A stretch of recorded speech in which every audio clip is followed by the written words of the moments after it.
Today we're heading to Nagoya and we're going to be staying here a couple of nights before we reach the last destination on our trip, Tokyo. The reason we added Nagoya onto our trip is because I'm a massive Studio Ghibli fan, but I was unable to get the tickets for the museum in Tokyo. So I read about Ghibli Park as being a possible alternative to visit. As well as that, I'm a bit of a train nerd, and the Maglev and Railway Museum is also located in Nagoya.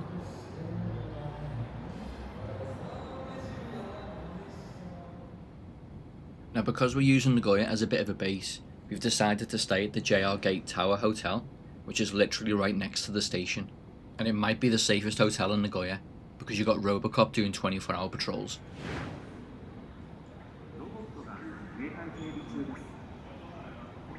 Security robot.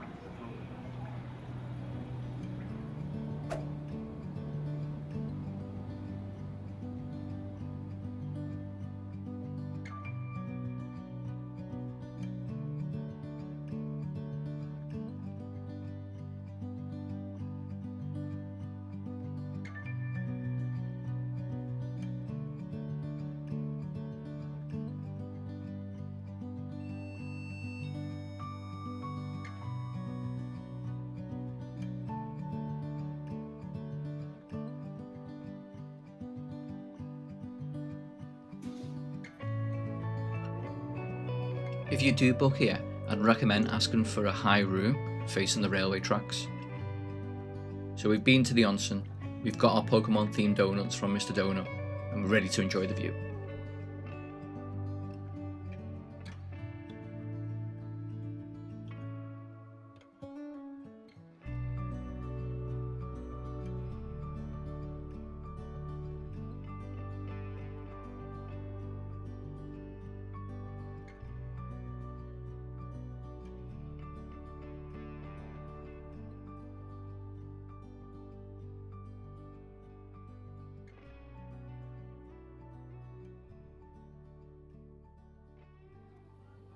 So we're feeling refreshed and we're ready to head to Ghibli Park. It is about a 55-minute journey, so here's how you get there. So from Nagoya Station, you take the Higashiyama line and get off at Fujigoka Station. From there you get on the Linima line, which is a cool little monorail type train, and then you'll get off here, which is just a short walk to the park.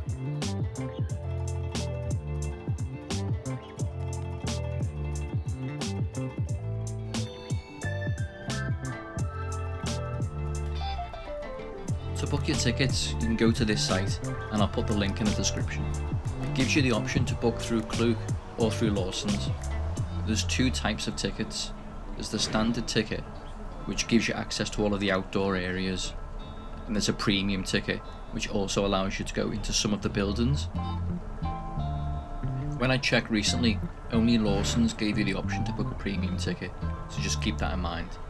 And make sure you book your tickets in advance, as you can't just go in on the day.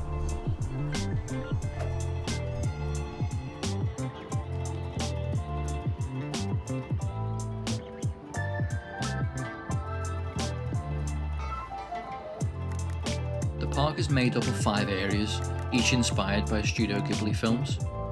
If you're still unsure about which pass to go for, here's a useful breakdown. We've actually just gone for the standard pass though, as the park is really big and we're happy to explore the outdoor areas and get some cool photos. With both passes though, you'll get access to the Grand Warehouse, which might actually be the highlight. There's timed entry, so when you buy your ticket, it will ask you for your preference.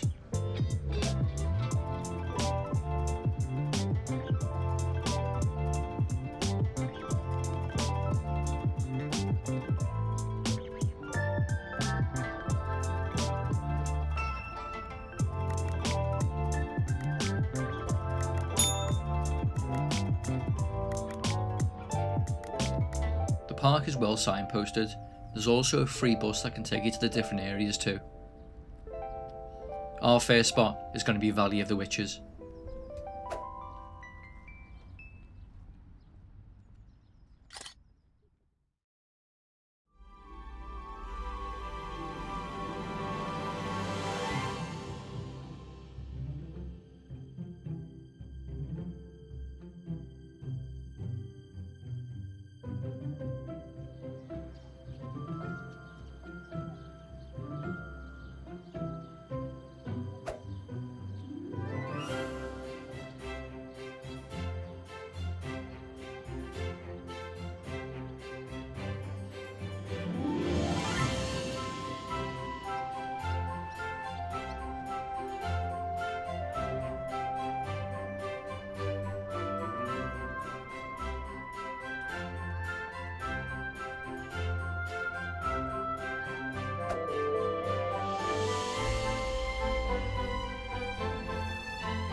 Howl's Moving Castle was one of the first Studio Ghibli films I watched, and I still love it. And the castle is one of the coolest things in the park in my opinion. If you have the premium pass, you can actually go inside. So if I were to visit again, I probably would upgrade, to be honest. But I was able to unleash my inner Sophie.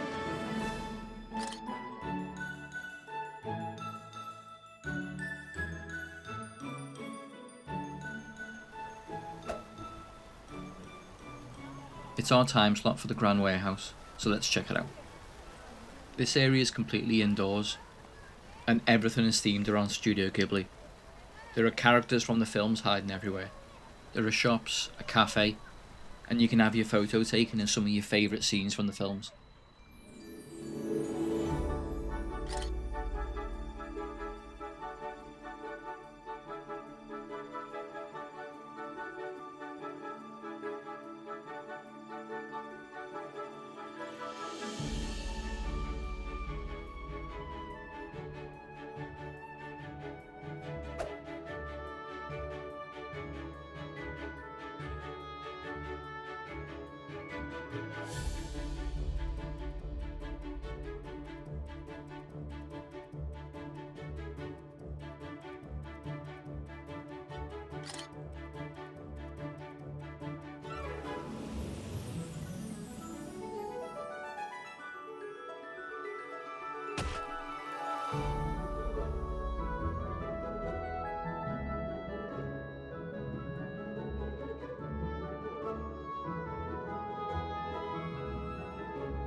For our next stop, we're going to go to DONDOKO Forest, which is featured in My Neighbor Totoro.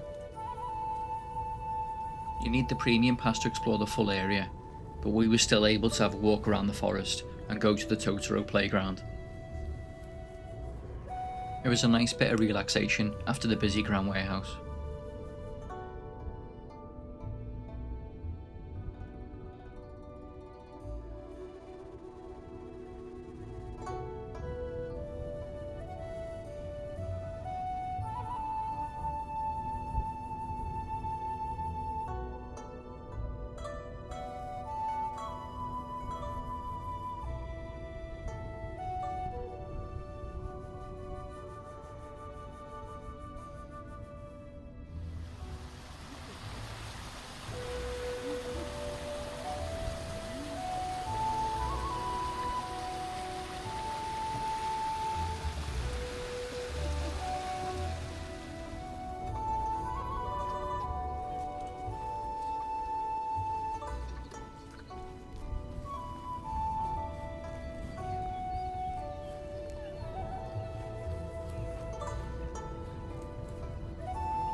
So I think if we were to visit again, I could probably plan the day a lot better.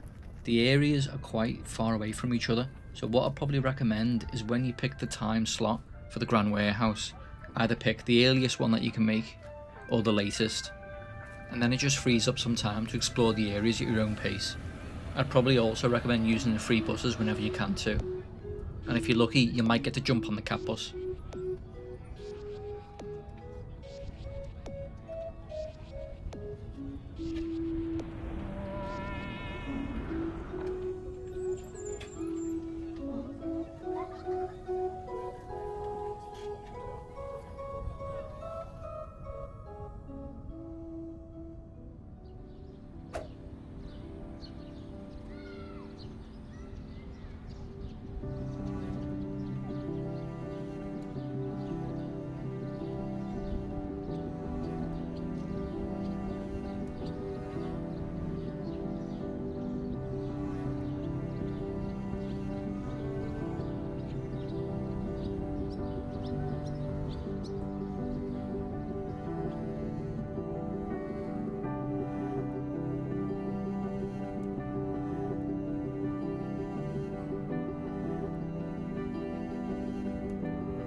And that's our look at Ghibli Park.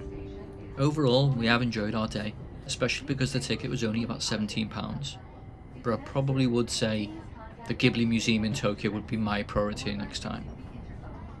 I would say the park is a good option if you're staying in Nagoya already, or if you've missed out on tickets at the Ghibli Museum, or maybe if you've got young children and you just want to explore the parks and the outdoor areas. Let me know what you think if you've been to the Ghibli Park or Ghibli Museum, or if you're planning your trip to Japan. And in the next video we're going to be checking out the Railway and Maglev Museum, where we can get geeky looking at Japan's bullet trains since the 1960s. So you can subscribe and ring the notification bell, and we'll let you know when the next video is out.